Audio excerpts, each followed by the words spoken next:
Welcome to Chapter 2, Minding the Basics. This is all kind of the fundamental knowledge and information we need to take and ask ourselves before we capture each shot.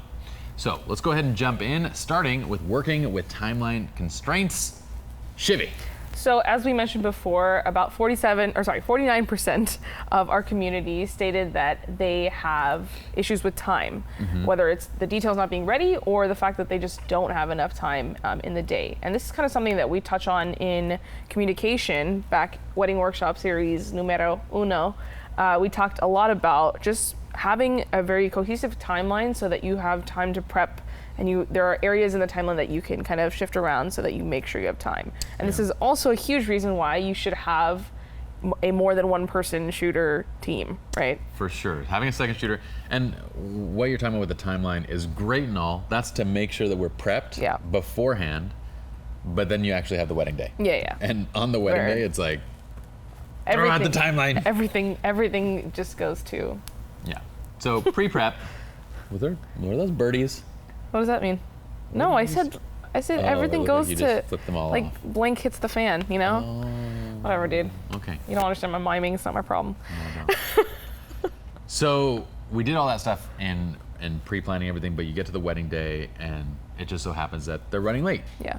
So when it comes to the wedding day timeline and getting into there, well, that's why you have, like you said, a second shooter, because so often I want to shoot my own details, but I can't because I'm doing something else at the time, and it's the second shooter that's going to go and capture that. Yeah.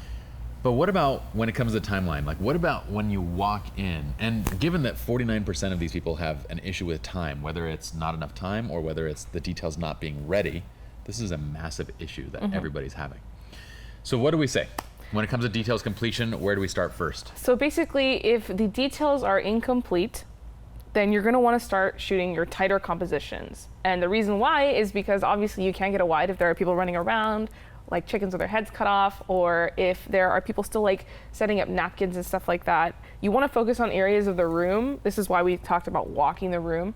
So as soon as you get in, don't just start shooting. Just walk the room for a sec, see what's going on, see what needs to be done, and then focus on, okay, what can I shoot? Don't think negative, essentially. You gotta be optimistic through this process because it is a really crappy situation, but you kind of have to just weave your way through and see what you can shoot. So starting tight and getting centerpieces, getting like tabletops of the setup of the napkins and the plate and the cutlery, getting maybe like a head table that's ready and you're still waiting for the actual tables to be ready. So just focusing on tighter compositions, getting details of flowers, etc.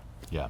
When you are focusing tight, a couple things to keep in mind. Make sure that the room lights are set the way they are going to be when the entrance happens. Yes. Make sure the candles are lit. How often do we go and we shoot tight shots and then they come back through and light the candles? We're like, mother. Which is a problem, right? Because some of the candles, for the votives that they have, they won't light them until 30 minutes prior to guest entrance. So you're faced again with that time constraint of like, now we only have this 30-minute window to shoot because the candles can only be on during that period of time. Exactly.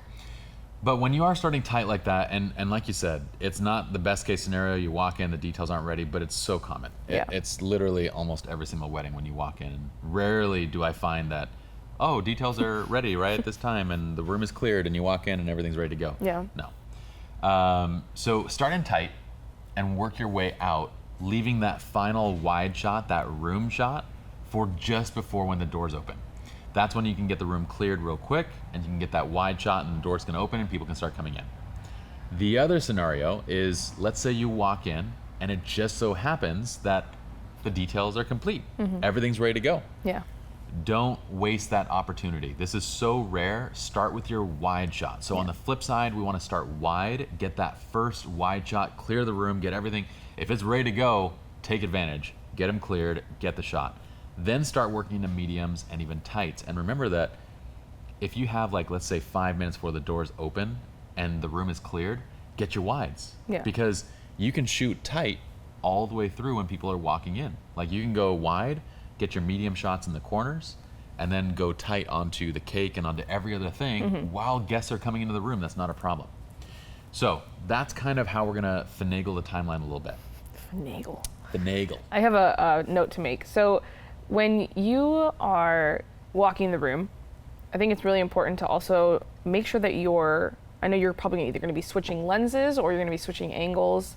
So make sure that your settings, like Pi mentioned about the lights in the room, the ambient light, make sure that your settings in your camera don't fluctuate throughout this period, because it's again one of those cohesive post-production things where you want to keep everything pretty similar in terms of your light, especially if you're going from a prime to a fixed aperture like a 2.8 on a 7200 or a 2470, you're going to have that light difference. So just kind of make sure that you're choosing the right lens for the intent that you're shooting. So if you want to shoot a little bit more wide open to maybe get that light and area effect versus, you know, stopping down to f5.6 to get like 100 tables in focus. Yeah.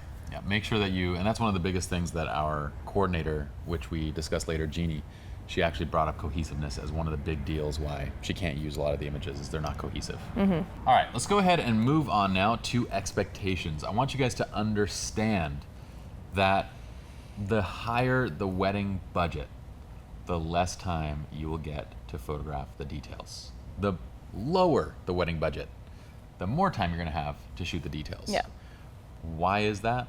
Well, They're more extravagant. yeah, they're more extravagant. If you're spending $250,000 on flowers and you have Shauna Yamamoto or Jeannie of Details and all these different people coming in, and they're doing these crazy setups, they're gonna want to utilize every last minute, just like you. Just like you, the photographer that wants every minute to get your shots, they want every minute to make sure everything's perfect. Yeah. So you're gonna have less time in those scenarios, and you gotta be that much more on the ball and that much quicker with your shots when it comes to these larger setups, and understand and have the right expectations going into it. Big weddings, like I remember the Are we doing a J1? no, the Sunita and Sridhar one where we had, I mean, that was the John Legend wedding, the $5 million wedding. We had all of 3 minutes when the room was cleared No way. to get the photographs. 3 minutes. So what did we do is, well, we got in the room, there's 15,000 workers all around getting things done. Started close. Started with Yeah. all of our tight shots, all of our details, went to the cake, went to everything else, and we worked our way out. As a section of the room was completed, we closed the shears. We started shooting in that direction, getting like sectional shots. As the front stage was completed, we started shooting that. Each area as they were completed. In total, we probably went about 20, 30 minutes worth of detailed shots to capture everything in that space, and there was a ridiculous amount there. Yeah. But that final window when we actually able to clear everybody was 3 minutes. That's And we crazy. just were set up, ready to go. They cleared, boom, boom, boom, get our wides, and then they open the doors, and we're done. Yeah. So when it comes to these expectations, if you have very little time, the techniques that you're gonna be using, well, we're gonna be thinking wide, medium, tight. We're gonna talk about that. But we're gonna be hand-holding most of the time, running higher ISOs, and we're gonna be using our assistant to light and move. So an assistant to help light and move is gonna speed things up dramatically from having to drop down a stand and put a light on something. Yeah. On the flip side, when our time constraints are fairly relaxed, we're gonna be able to use more techniques. So we can do tripods and shutter drags to get starburst effects in the lighting. We can use a light stand if we want to light stand and put lights up in different places. We can use light painting techniques where we put it on a tripod and paint. We're gonna demonstrate all this stuff for you guys. And we can do compositing even. But this is when you have 30, 60 minutes just to like kind of mess around type thing, which rarely happens. So I Yeah. want you guys to get comfortable going quickly with these handheld techniques and with an assistant to kind of just light and move as you go. Yeah. Okay, if you're, by the way, a second shooter who doesn't have an assistant, you can almost always find a wedding coordinator to say, look, I would love to get the shots that you guys want for this. Do you have Yeah. an assistant that maybe you can loan me for just 10 minutes so I can get some of these shots? A wedding coordinator will almost always have 3 or 4 people, and oftentimes, especially during moments like that where they're all at the reception and they're all in one place.